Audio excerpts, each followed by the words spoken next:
स्वधर्ममापि चावेक्ष्य न विकम्पितु महर्षि धर्मान्धि युधश्चेयो अन्यत क्षत्रियस न विद्यते।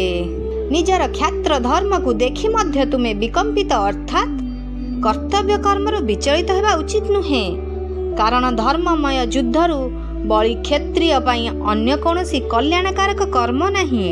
स्वधर्ममपि चावेक्ष्य न विकम्पितु महर्षि। ए जीवात्मा निजे परमात्मा का अंश।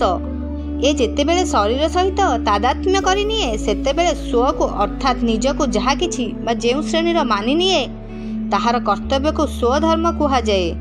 जदि केही निज को ब्राह्मण क्षत्रिय वैश्य बा शूद्र बोली मानिनिए तेबे निज वर्णचित कर्तव्य पालन करिबा ताहार स्वधर्म।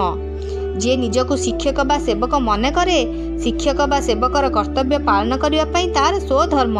जे निज को कहारी पिता बा पुत्र मने करे पुत्र बा पितांक प्रति विहित कर्तव्य पालन करिबा तार स्वधर्म।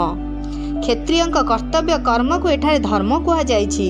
युद्धरु पछगुंचा न देबा क्षत्रियर प्रधान कर्तव्य। अर्जुन क्षत्रिय तेणु युद्ध करिबा तांकर स्वधर्म। एथिपाई भगवान कहउचंती धर्म दृष्टि देखिले मध्य ख्यात धर्म अनुसारे युद्ध करिबा तुमर कर्तव्य। निज कर्तव्यरु तुमे केबे हेले विमुख हेबा उचित नुहे। धर्मान्धि युद्ध क्षेत्रेय नेत्र क्षत्रियस्य न विद्यते। धर्ममय युद्ध ठारू बळी क्षत्रिय मानक पई अन्य कोनोसी कल्याणकारक कर्म नाही। अर्थात क्षत्रिय निमंते क्षत्रियर कर्तव्य पालन करिबा प्रधान कर्म। सेथिपरि ब्राह्मण वैश्य और शूद्रंक पई निज निज कर्तव्य पालन करिबा व्यतीत अन्य कोनोसी कल्याणकारी काम नाही। अर्जुन श्लोक रे प्रार्थना करिथिले आपण मो पई निश्चित श्रेय र कथा कुहंतु। ताहार उत्तर रे भगवान कहउचंती जे निज धर्म पालन रे ही श्रेय निहित।